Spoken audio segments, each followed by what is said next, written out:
Hello and welcome to the Arc Woman podcast. This is an exploration of womankind. Here we discuss what it is to be a woman in the modern world while utilizing ancient and modern modalities in tandem to create a bounty of health for the body, mind and spirit.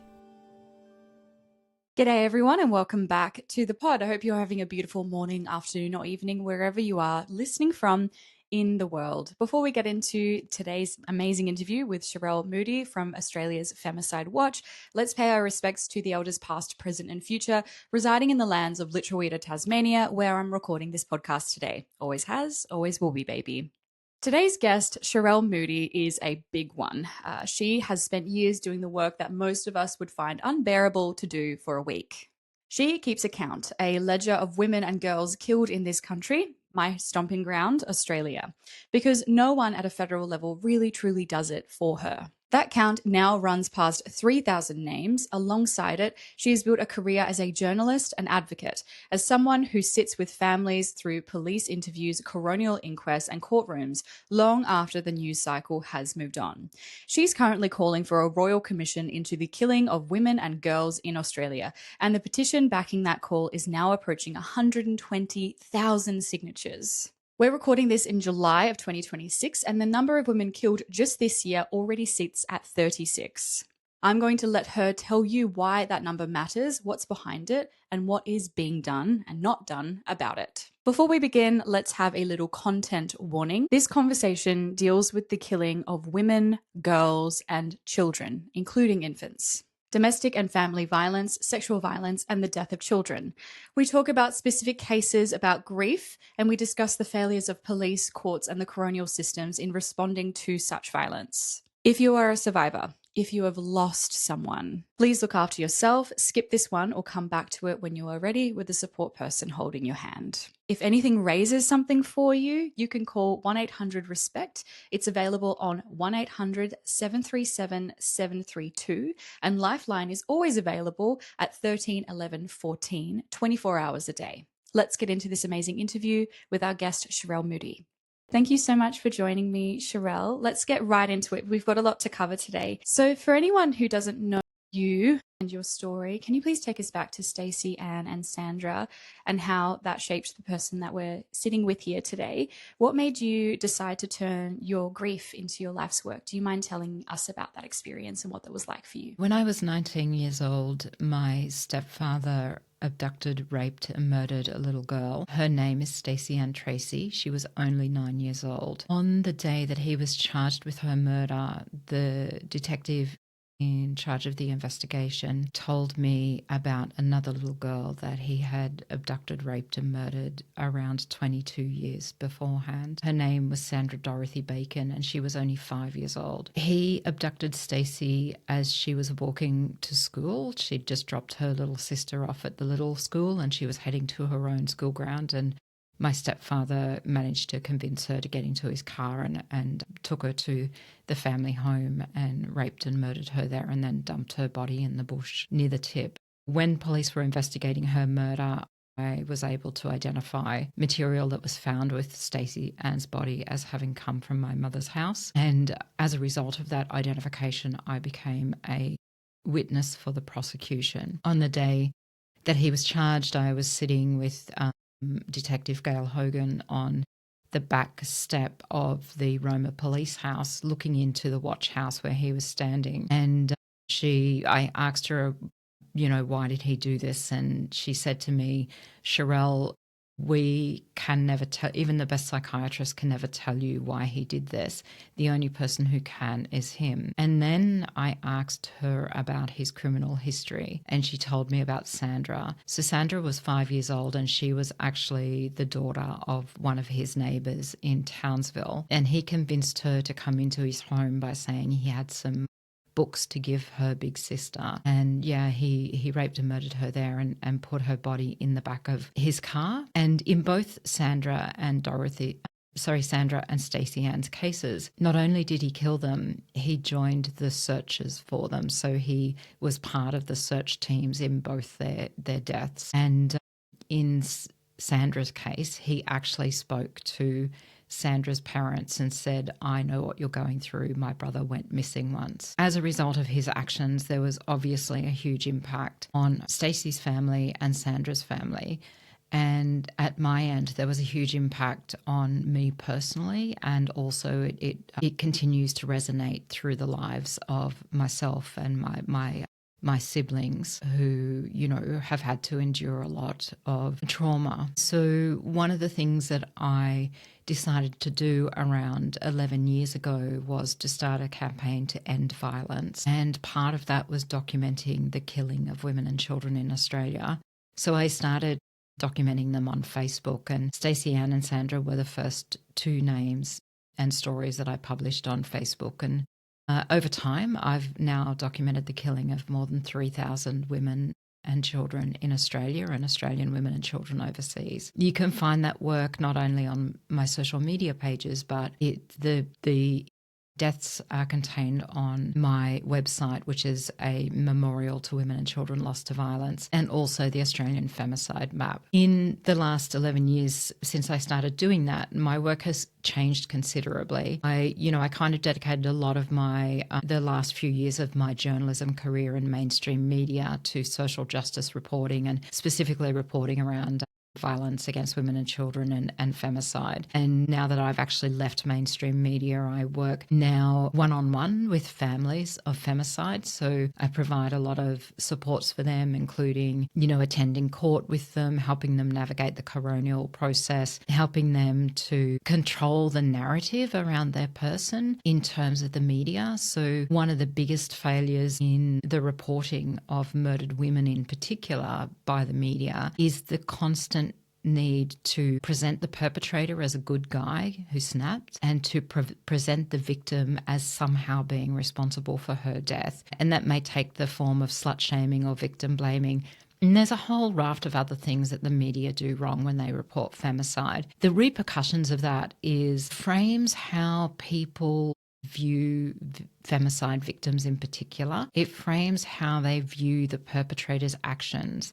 And so that's why we see a lot of victim blaming on social media, because we have mainstream media basically saying that she's asking for it, and that influences what the everyday person feels about the killing of women. But it also, the biggest impact though, is the impact on families.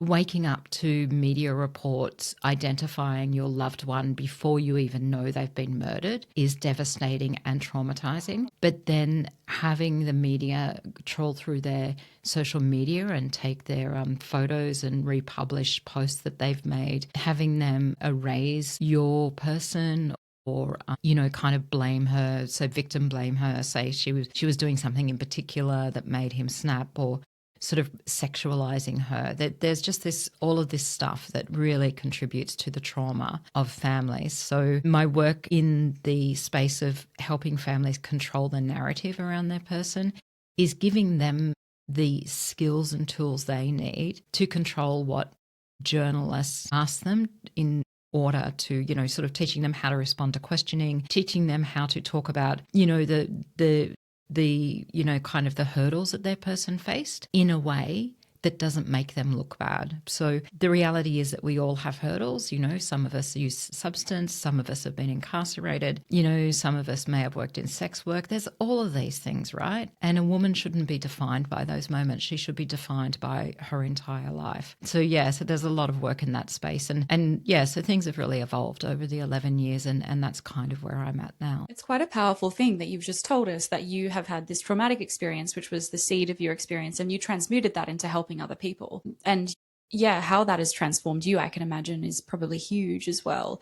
And it really surprises me to hear that journalists do not reach out to the family. They don't do that due diligence. That really shocked me when you just said that. I assumed that they would have.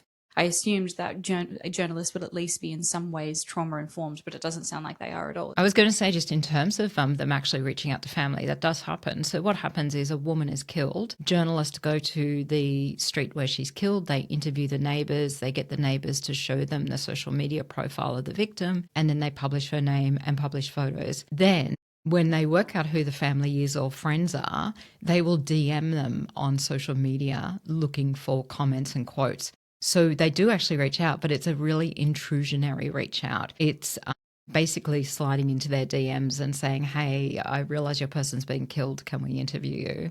It's pretty appalling. I'm disgusted. That's disgusting. That's really quite disgusting.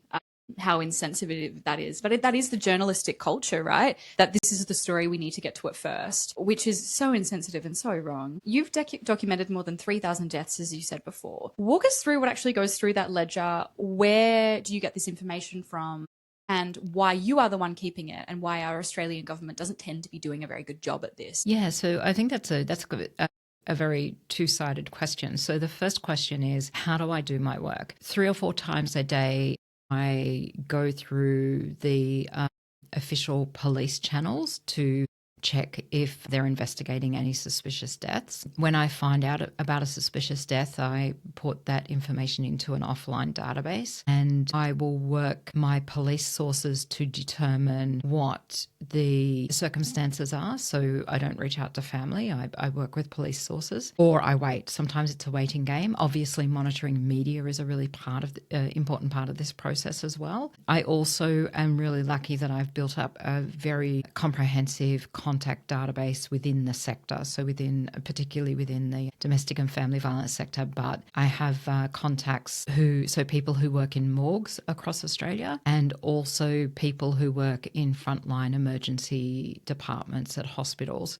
So I'm really lucky. I kind of have a lot of people that I can reach out to when we do have a suspicious death. The first thing is determining if her death is suspicious, and then determining if there was definitely violence. So that can take, sometimes you will find out the information you need within an hour of a death becoming public, or it may take 3 weeks or even a year to get the information needed to publish. The other resource I have is families themselves. So often family members will come to me and say, hey, I hate to say this, but one of my people are going to be on your project, and they will often provide the information I need to get the publication of that person's death online. So it is kind of it's a process, and it's a process that works, and it's very diligent, and the aim is to make sure that I capture her death but not expose her family to more trauma. So my habit is to publish the bare bones. Even if I know her name, I won't publish it first up. And that'll be in the toll counting card that you see on social media.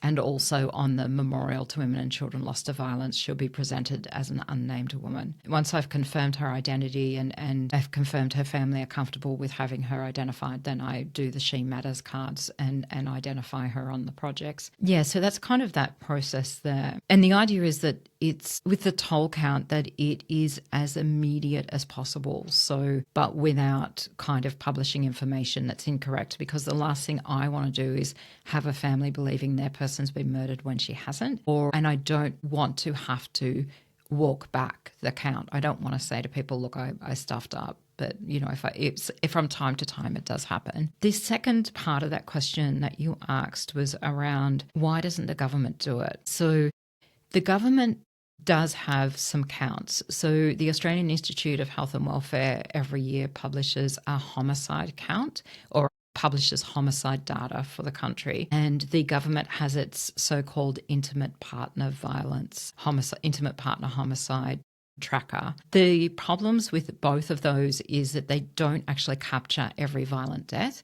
So not every perpetrator of violence is charged with a homicide. That's the first thing to realise. A significant number of them are charged with homicide, but not everyone is. So some of them will be charged with manslaughter. Some of them might be just charged with grievous bodily harm if there's a question over the cause of death. Some of them are not charged at all because the crime is still being investigated. And some of them are charged with significantly lesser offences. So, for instance, a man who deliberately kills a woman using his vehicle may only be charged with dangerous driving causing death. So that's why that homicide count is really different to my count. I'm really, my parameters are every woman and child lost as a result of an unlawful action, so that it does capture the deaths that the government won't capture. So those manslaughters, and in the case of vehicle deaths where men deliberately use their vehicles to kill women. Yeah, so the government, I feel like the government's count is it's really misleading. And in terms of its intimate partner homicide count, again, it misses the women who are killed by their partners where the charge is not homicide. But women are not only killed as a result of intimate partner violence, which is what a lot of people don't realise. So women can be murdered by their current or former partner, other family members, people known to them outside of the family circle, or strangers. In other words, women can be killed by anyone. Around 60% of the deaths I document year on year are due to intimate partner violence or domestic violence. Around 35% are due to associate violence. So that's women who are killed by a person they know, but that person is not connected to them in a familial way. So it might be a neighbour or, a colleague or someone like that. And then we have around 5% of the deaths are due to stranger violence. So there's no known relationship between the perpetrator and the victim. So obviously the official count from the government is really misleading in that regard. It doesn't capture at a minimum of 40% deaths. That intimate partner counter only captures intimate partner violence where there's a homicide charge. And I think that distinction is really important as well, because I think until you said that, and I was researching for this interview, my understanding was that 95% of violence against women was usually done by a man or a family member close to them. But you're saying that's 60%. Which is a huge distinction. And that really calls into question why. I guess inter-partner violence we have a more understanding on, but stranger violence is something that feels in some ways differently nefarious and more scary in a way, because that tells women that really you're never really truly safe around these, I guess, mostly men who are harming them. So do you mind explaining what this nuance means and why that distinction is so important? So one of the things that I can tell from my work, and it's actually easiest for people to understand this if they listen to my She Matters podcast. When you document deaths, you see patterns. And the patterns become more obvious the more you hear the stories or the more you see the stories. The thing about violence against women, or the thing about femicide, most women are killed by men known to them. So 95% of the deaths are perpetrated by men known to them. So those men are either intimate partners, former partners, family members, or associates. So that's one of the common denominators here is that's almost always the way a woman is almost always killed by a man known to her. In the case of stranger violence, a woman is almost always targeted by a man for simply being a woman. So she may be targeted because she's a woman and she simply exists and that man is out to kill, or he's targeted her because he's killing her as part of sexual violence. So it's targeted. It's really rare women to die in a situation where they're not targeted and for being female. So an example of this would be, we know that the killings at Bondi Westfield in 2024, the killer targeted woman. 5 of the 6 people he killed were women. For me, that was a clear act of femicide. But at Bondi Beach, the killers targeted people for their religious beliefs. Amongst the people they killed were a number of women. So in that case, these women died as a result of stranger violence, but they were not the primary target. A group of people, regardless of gender, was the primary target here. These men were not out hunting women. So there's the difference. There's a very small difference. That second example, the Bondi Beach massacre, is kind of an outlier in the work that I do. So where women are not deliberately targeted, but they are the victims of stranger violence perpetrated by men. Yeah, so that's kind of there. So when you look at femicide overall, in almost all cases, you can see, if you dig deep, you can see the drivers. So how does the man who's killing the woman view woman? What's his past behaviour been like with women? Does this man believe that he has a right to control a woman? Does this man believe that women are lesser than him? does this man have a history of abusing women? Does he have a history of demeaning women?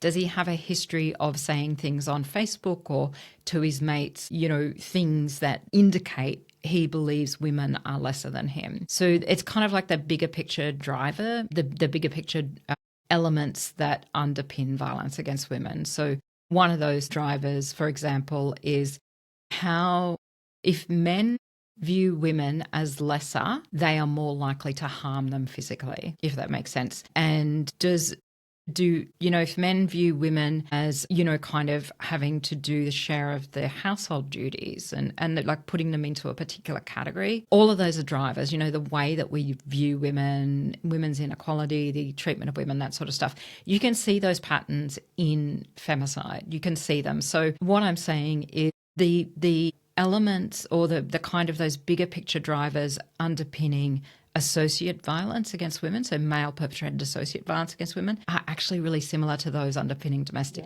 and family violence, if you get the picture. And in most cases, underpinning male perpetrated stranger violence. When a man kills a man in a stranger context, it's more likely to be a random act of violence, most likely involving drugs or alcohol. When a man kills a woman in an act of stranger violence, it's more likely to be an act of hate or targeted violence against women. So that's the common denominator between associative and domestic violence. It doesn't really matter when a woman is being killed by a man. Most likely, 95% of the time, you're saying it's because it is an act of gendered violence. Yeah, it is. And it's really interesting this year, there's more of an outcry against femicide. I think more people are aware of femicide this year that I've noticed, and there's been an ongoing conversation around it that's been growing. But you said without the count that you're doing, most people think that femicide only occurs once or twice a year. How does making the count and making that count visible change the conversation that we're having? And again, the deeper conversation around the patriarchy and violence against women and the beliefs that we have against women that men tend to hold. Look, if we don't have a comprehensive count of all of the contexts in which women and children are killed, we can't fix it, is essentially what it comes down to. I think one of the things about my count is I managed to use social media in a way that ensures that people see the victims. So it's about with my work, I turn up for every victim, regardless of the circumstances of her death, regardless of whether or not she gets mainstream media. And so that's one of the reasons why my count resonates with people, because I turn up for every victim. I write about every victim, and it's in your face. You can't avoid it. And it's, I make sure that it's across all of my digital assets. So every platform that I work on has that count. So making victims visible means that we contribute to ensuring conversation around femicide happens and that it continues to happen. Social media has been a really important tool for me and continues to be a really important tool. And without it, we wouldn't be having these conversations.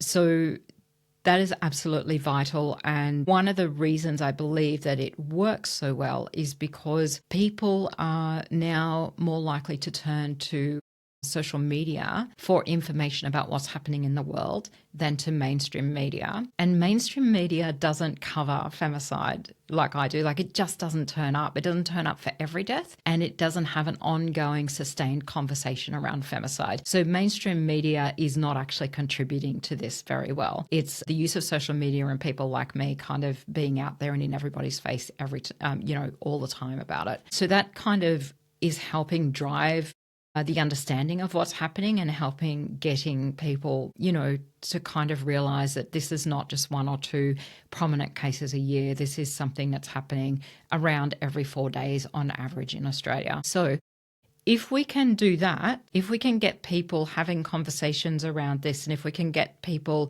engaging with the material and sort of going offline and having those conversations outside of social media, then we have a better chance of influencing policy decisions and funding decisions around, fixing those holes in the safety nets that will ultimately help keep women alive. And that's really one of the main reasons that I do the count, because I don't believe that you can actually change the flaws in the system without being really public about this. You just need to be really pushing it all the time. If we keep this conversation offline, if we keep it silent, if we keep it secret, we're not going to get the government to act at all.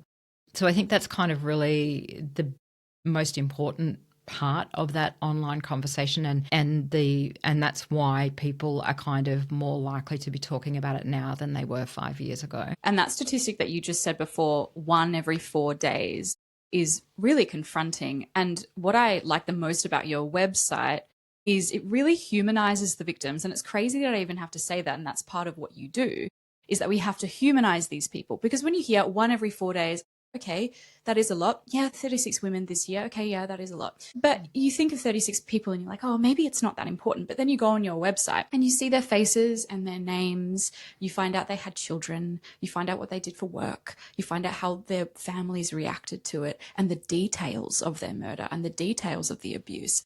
And it really drives it home that 1 woman a year is still too much and this should not be happening at all.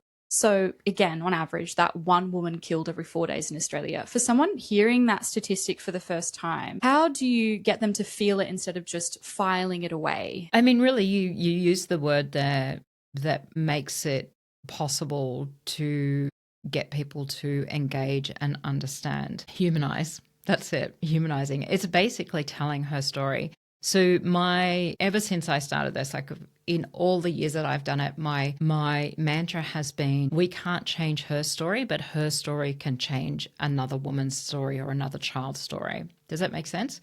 And really, that is the basic premise of what I do. And that's why I do it in a way that is around storytelling and around bringing families in to kind of tell the story of their person. If you tell the stories of women killed, you give people a reason to want to make a change. You can't, like, numbers are not going to make a change. You know, in 2024, we lost 106 women to violence, and nothing about that number has influenced a policy decision in this country. Nothing about that number. 106 women, that is a lot. It's one of the highest. In fact, it's the highest femicide toll I've seen in 11 years, probably one of the highest in decades in Australia. But nothing about that made a change. The Prime Minister never said anything. Like we were, you know, that year, I cannot tell you how exhausted, angry and sad I was. How I got through 2024, I do not know. It was a horrible, and every year is horrible when we lose women, but it was just so much worse. And yet our government didn't see, our Prime Minister didn't see, our policymakers didn't see. The only people who saw are the families and the people who were seeing my work on social media. Those were the people who saw. Last year, we lost 79 women to violence. Again, same thing. It's a significant number of women being killed. And again, no action from government, no action from policymakers or funding, people who make funding decisions. No action from media.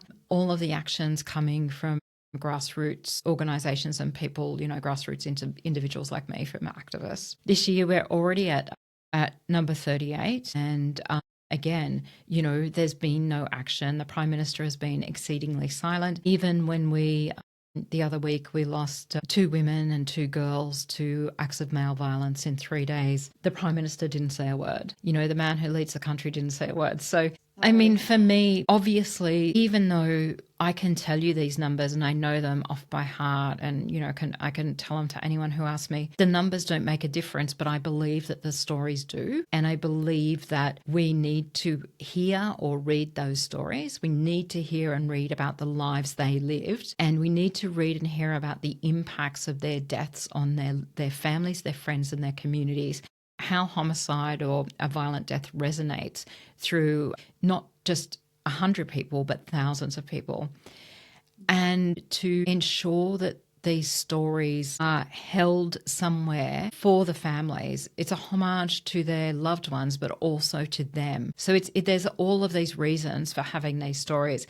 And my hope is that one day we will have such leadership in this country that they will actually look at these stories, they will hear these stories, and they will read these stories, and they will start to make decisions that will ultimately help save women's lives. And I guess the one other thing that comes from telling the stories and constantly talking about her life is it gives me an opportunity to talk about the point in her life where she could have been saved, the moment that the systems failed her. And that moment might be, going to the police and not getting the correct response. It might be not being able to get a bed in refuge. It might be, being forced home because the domestic violence service didn't have enough funding to provide support. There's a million reasons why women are falling through the holes in the safety nets, and I could take up 10 podcasts with those.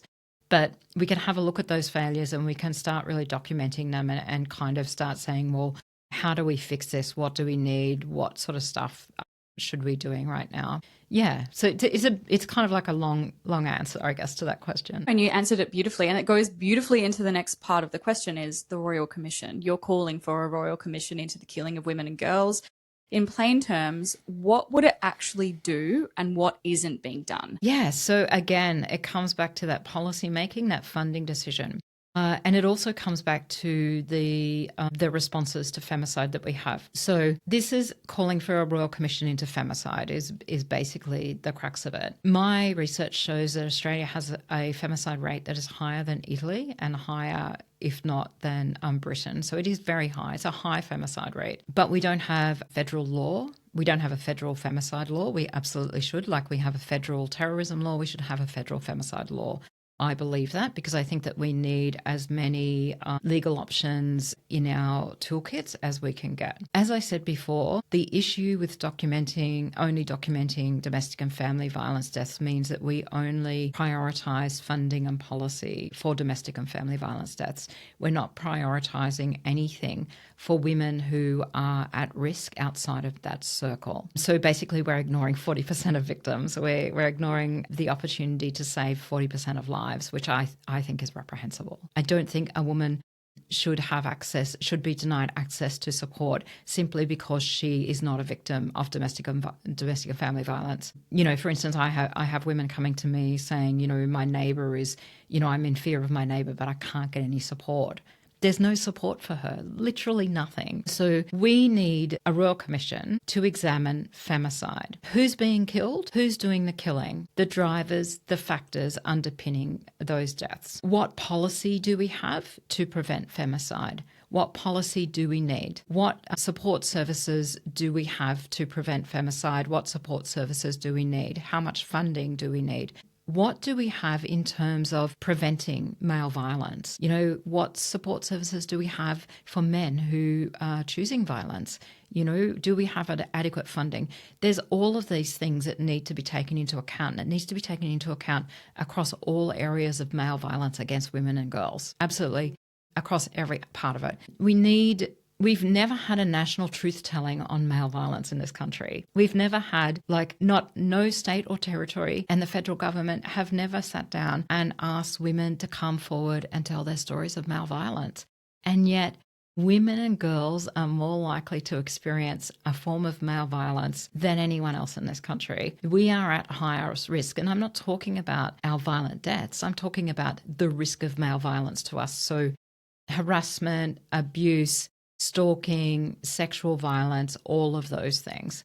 We don't have, in fact, the women dying by suicide post family violence and post-sexual violence is only just coming to our attention, and yet we lose a significant number of women a week in this way. So we have a significant number of women killing themselves every week because they endured a form of violence. These women are not counted. We don't have a mechanism for counting them. We don't have a mechanism for recording their deaths. And we don't have a mechanism for responding to that very specific area of mental health trauma after violence. We just don't have those mechanisms there. So we're not taking them into account. And if we were to take those deaths into account, our femicide toll would be significantly higher. We also don't have any criminal options at a state or territory level to hold perpetrators to account when a woman suicides after their violence. So I call it homicide by proxy. Basically, the person who abused them has killed them. They just haven't used their own hands. So we don't have any of that. These are the things that a Royal Commission would look at. It would also look at the extremely high rates of violence against Aboriginal women, all of the areas in which Aboriginal women are being failed. It would look at deliberately disappeared women, so women who have someone's got rid of them, someone's killed them, and their cases just sit as a missing case. So we'd look at deliberately disappeared women and how we kind of overcome the barriers to getting police to investigate those deaths as potential homicide. And I think the most important part of a Royal Commission is actually giving families of femicide the opportunity to take part in a national truth-telling. So allowing them a forum to come and tell their person's story to policymakers, to MPs, to our parliamentary leaders, to the media. So giving them a forum.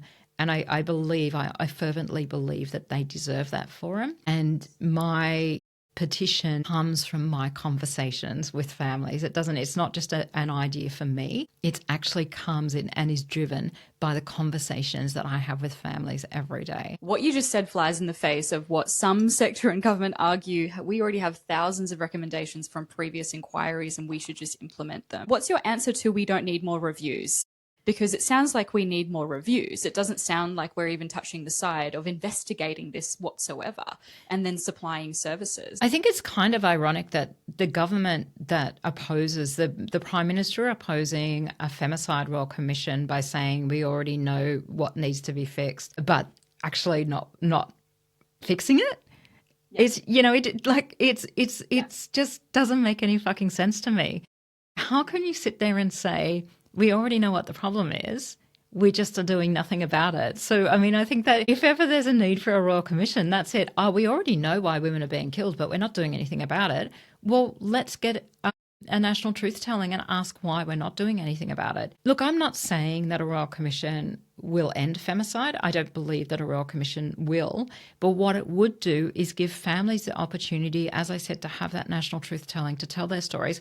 But it would also give Australia an opportunity to examine male violence against women and girls. Like, look at the impact of male violence on 51% of the population and really have a measure of that and then find ways forward so that we can have proper funding commitments, proper policy commitments in order to reverse it. You know, a Royal Commission is a tool. It's one part of it. If we can have a Royal Commission into Australian Defence Force suicides, if we can have a Royal Commission into anti-Semitism, if we can have a Royal Commission into everything else, then why can't we have this? You know, the government says, well, it's just going to be a waste of money. My argument is we already know, we can already quantify the cost of domestic violence itself on Australia's economy. So, and we already know that it costs our economy a minimum of $21 billion a year. What we're calling for is a $500 million investment into examining femicide holistically and examining male violence holistically, because we already know that one aspect of femicide costs at least $21 billion a year. Then why aren't we, kind of like it makes economic sense. A $500 million investment into examining the whys and whats and whos and hows can actually ultimately bring that cost down. It's an investment in women who make up the majority of 51% this of your population. Exactly. And that commentary, he said, it only funds lawyers. Okay, let's just go back a little bit. Last time I checked, lawyers are fantastic and very good at their jobs, and they know how to create policy, and we don't have policy at the moment. So I don't really understand that commentary. I found it really defensive. It's almost like he knew we're not doing that much, so I know I'm just going to get really defensive here and say that we do know, we're just not doing it. Okay, well, you're the Prime Minister. Why aren't we doing it? Would you agree? Like, what went through your mind when you heard him say that? Because I was just outraged. I remember feeling like a huge amount of rage. 100%. It was basically saying we don't value women enough to invest in them, but we value a religious group enough to invest in their safety. We value Defence Force members enough to invest in their safety. And I would say that when the woman was petitioning for the Royal Commission into Defence Force suicide some years ago, and Albo was in opposition at the time, and he signed her change.org petition, and he wrote on there that the Royal Commission into Defence Force suicides was necessary and a must because it's the most important truth-telling platform in Australia, and it must happen. So it was okay to invest in, and most of the people who suicide are male. And most of the people impacted by Defence Force suicide are male. So he said in that that moment he was saying that men's lives were worth investing in. But when he said that about the Royal Commission into Femicide, he essentially said women's lives are not worth investing in. He was very dismissive. He didn't understand the importance of it. He didn't understand the question. He didn't even, kind of go, well, hold on, let me get my policy people to reach out to the person who's doing this petition and have a chat to her so I can understand where she's coming from, so I can get my head around this before being so fucking flippant. And it was really fucking flippant, as you said. It really shocked me and surprised me as well, because I was like, this is not the Albo I know. This is not the Albo that you have marketed yourself at. And he also said that the government points to 4.4 billion invested into many programs. You just said that interpersonal violence against women cost 21 billion. So of course that's not touching the sides. Do you mind explaining why this isn't working? I mean, from that economic premise, it costs more than what they're putting money into. What are the services that the government is providing at the moment, and why aren't they working? So when he's talking about the 4.4 billion, he's not talking about 4.4 billion a year. He's talking about it over a period of time. So money is often allocated over a 4-year period in budgets. So, and he's not just talking about direct service provision there, it's other service provision. So he might be talking about, money invested in childcare. He might be talking about money invested in, transitional housing. How much money is the federal government giving state governments for their transitional housing programs?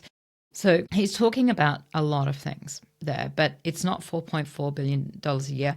And I would say that his phrasing in that particular interview around the Femicide Royal Commission was, look, we're throwing money at it. So, I mean, firstly, it's not throwing money at anything. It is literally investing in women's lives. We have domestic violence organisations, and again, I'm only talking about domestic violence organisations because they're literally the only ones out there that we have helping women. I wish that I could say gendered violence organisations or violence organisations, but I just hate that I always have to say it's just domestic violence organisations. But anyway, those organisations and those professionals are saying repeatedly to the federal and state and territory governments, we can't meet demand. We cannot answer every call that comes to us. We cannot house every woman who needs housing. We cannot provide support for perpetrators when they ask us for support. They're saying to the government, we don't have enough money. Generally, across every state and territory, the governments are tightening their belts and they're cutting funding to domestic and family violence organisations.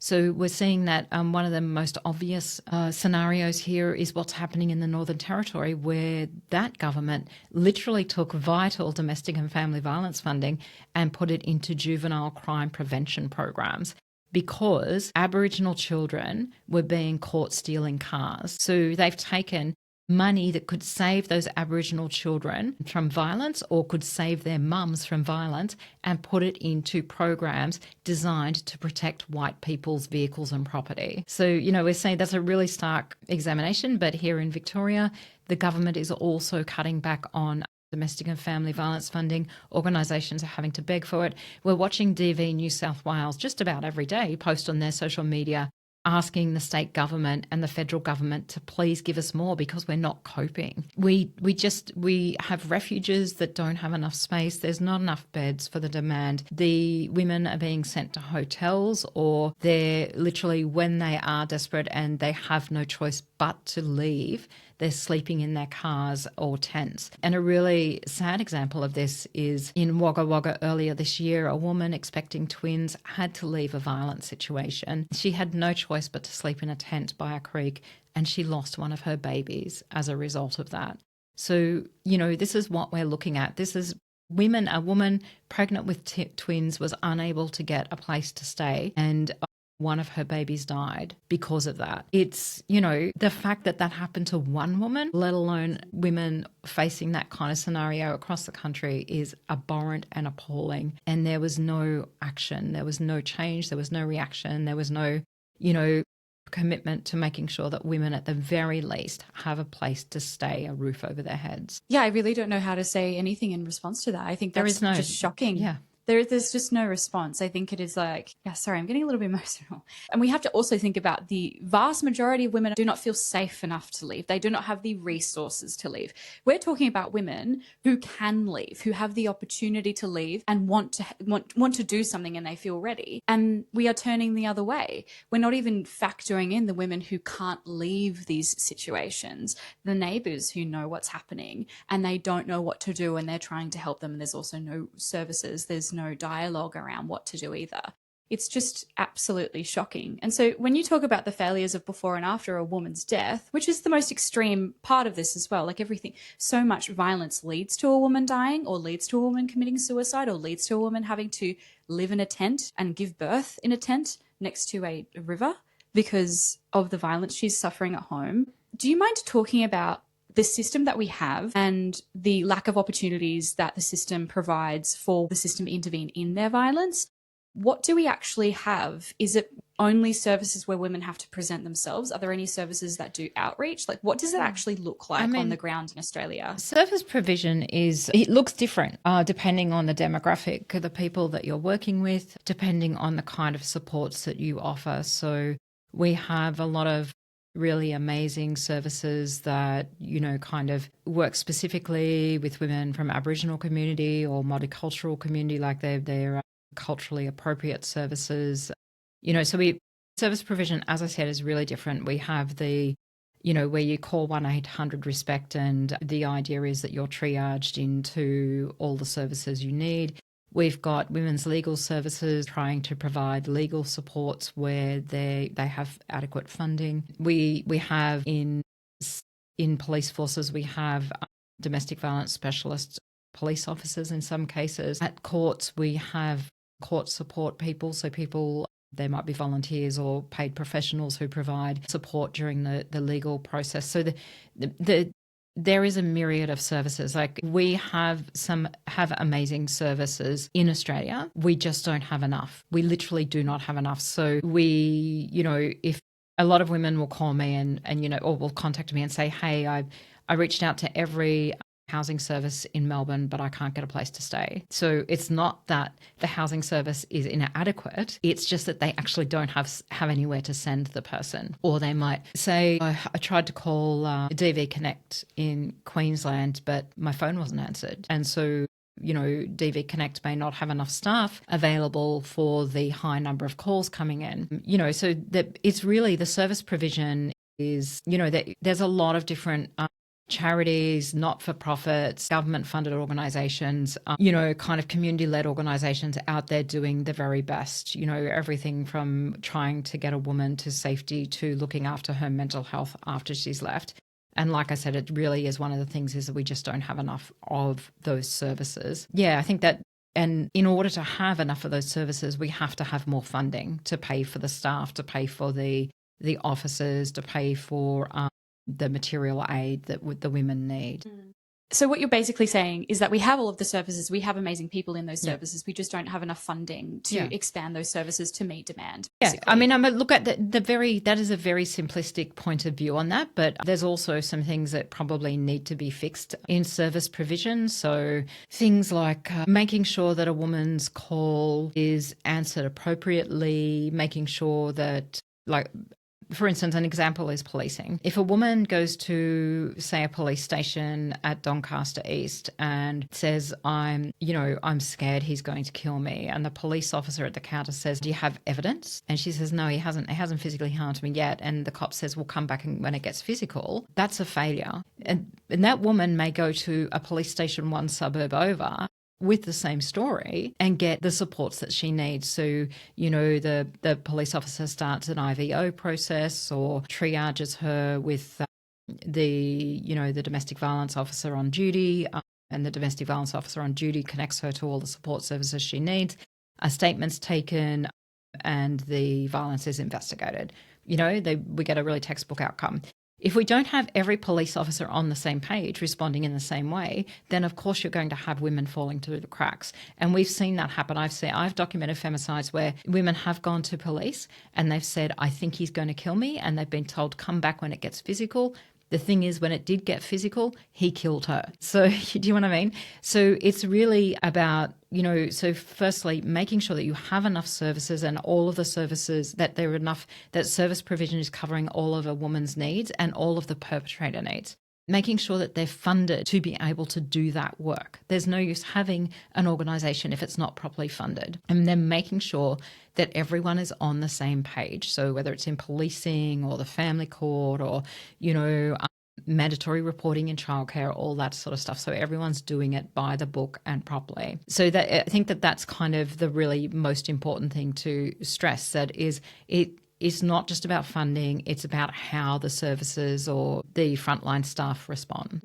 And it's also how other politicians like Pauline Hanson are commenting on domestic violence as well, and how we prioritize it, and how police officers and their belief systems, which are all underneath the patriarchy. I think we innately believe not to believe women when they're coming to police officers and saying, I am in a situation where I'm going to get killed. It's really quite shocking that they aren't being taken seriously. I think Pauline Hanson said domestic violence this week is a two-way street. I'm not saying it's just men. Women can lose their cool as well. She also claimed it takes up 75% of a police officer's time, that police have a gut full of it. And that's why we're not dealing with the real crime out here. The whole thing needs to be wound back. I mean, all right, so one of the first things that we need to acknowledge is that there are some police officers who honestly believe that domestic violence is not a crime, that they don't believe that a man harming his partner is a crime or a real crime. And there are some police officers who say they spend far too much time on a domestic than anything else. All right, so let's get that out of the way. That's an appalling point of view, and any police officer who believes that should be sacked. They should not have a job. Domestic violence is a crime. Cross out domestic and just use violence and you automatically say it's a crime. So when you put the word domestic in front, that waters it down to nothing in some people's minds. Yeah, so I just don't think, I think that any police officer who says that, who believes that, is in the wrong job and frankly should fuck off and do something else. Pauline Hanson's comments about domestic violence being a two-way street, about women should just leave. Really, she might be parroting what her supporters say, and I believe that she believes that, because I have actually interviewed her or attended her rallies throughout her career as a politician, because she's been a politician for almost as long as I've been a journalist, and yeah, I've had my moments with her in that time, and that conversation hasn't changed in nearly 30 years, to be honest. What she did this week by saying it was a two-way street was she blamed women for violence against them. And in fact, when she said domestic violence is a two-way street, not only did she blame women for the violence against them, she blamed men who are experiencing violence, because she's saying that victims are responsible for being abused. They've done something, they were asking for it. So we know that women are primarily the victims of domestic violence, so we know that that comment was directed at women, but inherently it's also directed at men who are experiencing violence. And then she should just leave. I mean, if she could just fucking leave, she fucking would. No woman is going to stay in a domestic violence situation for the fun of it.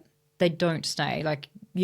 There's a multitude of reasons, some complex, some simple, as to why women don't just leave. And those reasons haven't changed in my lifetime, and they probably won't change in the next generation's lifetime, because we don't have the political will to make that change, or the cultural will to make the change. It just is most often impossible for women to leave. They often don't have the financial resources, the housing resources, there's the safety considerations, there's the need to keep children connected with the other parents. So generally, women don't want their child to be disconnected from dad, even if he is abusive. They want bub to have a relationship, some sort of relationship. There's the safety issues around their children. There's the safety issues around their pets. There's so many fucking reasons why it doesn't happen. And then the women should just leave comment entirely erases the responsibility of the person perpetrating the violence. It basically says the perpetrator of violence should be rewarded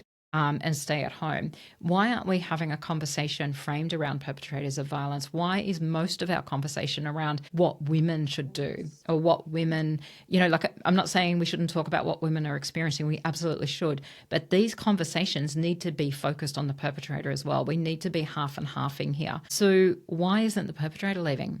Why isn't the perpetrator taking responsibility for his own decision-making in terms of harming a woman? What are the barriers preventing him from reaching out to get help? What are the barriers from him getting help when he does reach out? What can we do to ensure that a man who is perpetrating violence is given every opportunity and every support to change that behavior and to lead a healthy, happy, normal, stable life, and to make sure that their behavior doesn't impact another person? What are we doing there? Why are we not talking about this? What a lot of people don't realize is we don't have enough funding, surprise, for perpetrator programs, for support programs for men who are perpetrating or who believe that they're going to be a danger to a woman. We know that a lot of men who, a lot of men admit to questionable behavior, and when asked about it, those who are asked about it will say, yeah, I want to do something to change. I realize now, looking back on saying this or doing that it was wrong, and I see that it's problematic, and I don't want to harm my partner because I love her. I want to fix this. So when that guy is at that point and he reaches out to a service such as Men's Line and says, hey, look, I need a bit of help. And the service has to say to him, we can put you on a wait list and you should be able to get that help in about 6 months. It's not going to fucking work. It doesn't work, because we know that when someone is seeking help is a really big moment. It takes a lot to make a decision to seek help, regardless of the situation that you are in. When you seek help and there's no help there for you, you're kind of going to go back to where you were. And it also becomes a thing that justifies and legitimizes your behavior, because you say to yourself, when I reached out, there was no help. Women get everything, but they wouldn't help me. So I, hate women even more right now. Yeah, that's totally the story. And Pauline Hanson added more fuel to that fire, and more proof for those men to look to and say, well, men don't have that much services. Politicians are looking the other way. Therefore, this behavior is okay and I can get away with it. So what is the real risk here for me? We have talked about the zeitgeist of domestic violence, and I think that's really important to touch on. But I did want to close with some more hands-on. Right? So for those listening who intuit that they know someone or they have someone close to them who is in a domestic violence situation, what are some signs to look out for? Look, the signs can be myriad, and I don't want to say that this is definitely a sign that something's going on, but this is what I would say. If, for instance, you might see an interaction between a couple and you might say to yourself, oh, that doesn't feel right. My suggestion is that, if you want to talk to her safely, do it away from the other person. Do it very much in private. And don't do it in a way that kind of, implies that she, that she's done something wrong. Don't do it in a way that implies that you are kind of looking for gossip or anything. Really, you're just kind of going to say, hey, is everything okay? I just wanted to check in. Are you and what's his name doing okay? Give her the chance to tell you, and understand that often talking about abuse is really hard. There's a lot of embarrassment and shame and fear there.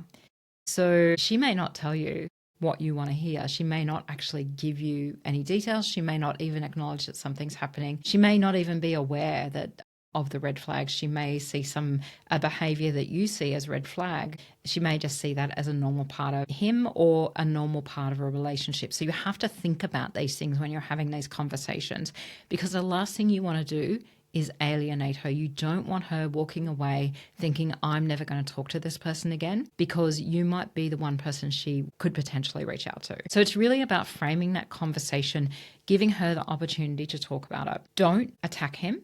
Don't demean him to her, because if she is feeling shame and embarrassment or feeling like this is a normal part of the relationship, the last thing she's going to want to do is have you demeaning her partner to her, because she loves him. So you're kind of going to alienate that way. So you just got to be really careful with that conversation. Really let her lead it.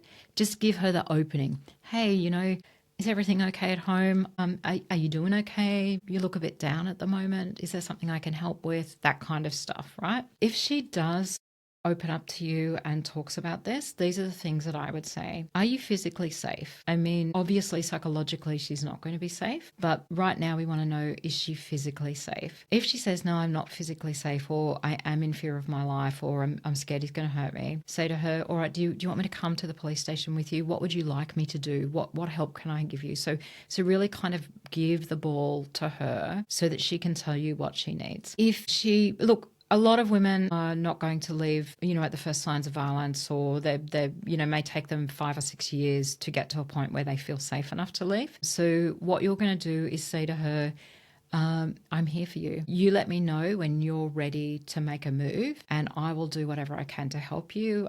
You just let me know what you need. So just really be really open and encouraging and letting her know that you're a safe space to come to, a space without blaming, judgment, all that sort of stuff. It's just a really gentle conversation.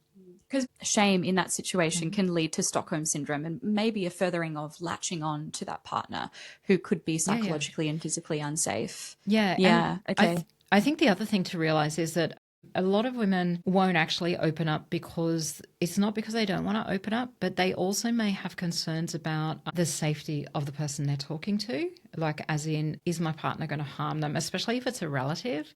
Like, talking to a sister, she may not tell her sister or a mum or dad what's happening because she's worried that her partner might find out and hurt them. She might be worried that her relative might react and go and hurt her partner and put themselves in danger.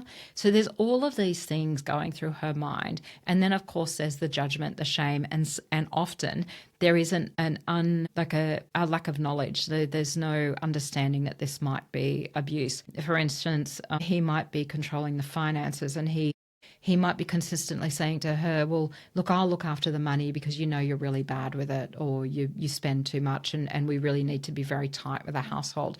And so he's kind of making her feel really bad, and she's thinking, I'm really bad with the money. Yeah, it's right that he looks after it, but actually what he's doing is financially abusing her. So she may not see that as a form of coercive control, and so may not even think to go, oh, this is wrong. Do you know what I mean? So yeah, it's really important to kind of understand these nuances and just understand that, just because I'm educated in this doesn't mean that the person you're talking to is educated in it, or is aware or believes that they're the victim or whatever. So again, it's just being open and kind and gentle and caring and supportive, and do not under any circumstances get frustrated. Like, if and you've asked her 10 times and she said, no, I'm okay, and you're getting frustrated and you just want to say to her, look, he's going to kill you, don't fucking do it. Do not do it, because you're not helping. Like, you just don't get frustrated, don't get angry, just be kind and supportive. And if you're frustrated and angry, if you're frustrated and angry, go and talk to someone else. That said, if you know that a woman is at immediate risk of harm, so for instance, you've been talking to your neighbour, something's going on, but she's not telling you, and then you hear screaming, you're going to call 000, and you're going to make sure that they know this is an urgent situation. So definitely, if there is a risk of harm and that risk of harm is imminent and happening, please call 000. Don't go soft on that. Just make the call, because sometimes we have no choice but to make that call. Mm-hmm. Yeah. Again, listening to this podcast, for someone listening to this podcast, is it appropriate in any way to send this to someone you suspect is in a domestic violence situation in a way to educate them? What's your opinion on that? If you suspect and they've said, yeah, things are a bit funny, but I'm not ready to leave yet, and you suspect that this person might not understand that they're in a situation like this, is that appropriate? What's your perspective on that? I think you have to make the call based on your knowledge of the person. If you give them information, so you might give them a leaflet about coercive control or direct them to a podcast or something, I think that really it's going to be, if I'm giving this person this information, is it going to sort of create a barrier between her and me? Is it going to erode our trust? So really, I think that you need to, kind of use your common sense in that behalf. You might sort of say to someone, hey, I was listening to this podcast. It's really great. You should have a listen. That's one thing, but kind of, just common sense, like, this person well enough. Is it something that she'll accept and listen to? Or is it going to blow back on me and I could be the one pipeline to getting her to safety? If she does ask for help, what you're going to do is you're going to direct her to 1-800-RESPECT. And if you're going to say to her, are you in physical danger? If she says yes, you're going to go with her to the police station. I highly recommend that actually going with her to the police station and taking a trusted male with you will probably get you a better result, because police are more likely to listen to a trusted male than a woman experiencing violence. So that's literally one of my key pieces of advice to women who are not getting a response from police. I'm like, take a man that you really trust with you and see what happens. And often it works. So do that. As I said, if you're in imminent danger, police 000. If they're not in imminent danger or they feel safe enough to kind of start reaching out to organisations, then definitely reach out to 1-800-RESPECT or the national helpline in your state or territory. They really need to do that reach out. There's not a lot of use of you doing it, but you can call to get advice. You can definitely call and say, hey, I've been speaking to my neighbour, she's experiencing abuse, what are her steps? So you can do that, you can make that call, but in order for her to be triaged, she's going to need to speak to the service themselves. It's also worth kind of doing, just jumping onto the internet and grabbing some links. Like, one of the things that I often do is say, well, reach out to 1-800-RESPECT, but I also recommend reaching out to your women's legal service in your state, because they'll be able to give you some insight into your legal options. Often leaving violence means you need to consider the legal options in terms of property division or child access and child safety stuff. So you want to make sure that they know that there is some funded legal advice available, as well as reaching out to the triage line to get connected with all of the services she needs. That's wonderful advice. Thank you. You recently said in an ABC interview, if a woman is in a domestic violence situation, to not convince her to leave until she's ready. Do you mind explaining why? For a range of reasons, women may not be ready to leave. Often safety is the big thing, and then the second big thing is often the resources that they have, so access to housing and access to finances. Woman may not even have any money. Convincing her to leave in a situation where it's not ideal is likely to make it worse, and is also likely to end up with her shutting down the communications with you. So like I said, you have to let her do it on her own time. You can support her, and if she asks for help, then that's when you kind of move into gear and, they do things like contact a police or 1-800-RESPECT and kind of, help her pack up or all those sort of stuff. Just convincing a woman to leave it's not going to work in most cases. It's just not going to work. If she doesn't have the resources, it's not going to work. It's just going to put her in a position where she doesn't want to talk to you because she feels under pressure to leave and do something. Yeah, so I don't believe that that's the best way to do it. That said, if you know a guy who, is a potential, that there are red flags there, and you know that there's no physical or severe harm likely, like there's no harm likely to the woman, and you've got a really good rapport with him, it probably wouldn't hurt to sit down and just have a conversation with him. Like, I wouldn't go in and say, hey, I noticed you were not giving your partner any money. But what you might go in do is, just have a chat to him. Hey, how's life? What's going on? How's your relationship? Or you might say, you might talk about something broadly that doesn't actually accuse him of something. So, having a conversation with the abuser, if you know that it's red flags, but it's not significantly harmful, I think it's worth having those conversations. But again, you need to make that based on your knowledge of that person and your knowledge of the situation. Don't go in there like a bull at a gate. But yeah. So moving slowly and thoughtfully, which kind of flies in the face of what a lot of people will react with. I think in these domestic violence situations, everyone is really reactive and quite extreme with their actions. Yeah. And that is the worst thing to do, because that can escalate the situation quite significantly. For the people who are listening to this right now and feel angry and helpless, what are a few things that you can direct them to today that are concrete, that will have positive outcome for the zeitgeist of women and domestic violence? Look, I think in terms of just generally, broadly speaking, people often do feel helpless when a woman is killed or when, there's a high profile case in the media. And one of the things they often say to me is, how can I help? Well, often the one way that you can help is having conversations with people around you about what's going on, what you've heard of, about the case, having conversations, just keeping the conversation flowing. Engage with appropriate media. So media that ethically reports on violence against women is my suggestion. So engage, get your information from them. Engage with local charities, see if you can volunteer, see if you can provide a donation, join rallies and vigils where possible, and also just, having conversations with people around you. And it's often it's some of the small things are the most important. So one of those things is having that gentle conversation with someone you know may be at risk. Like, that's a really big activism for me.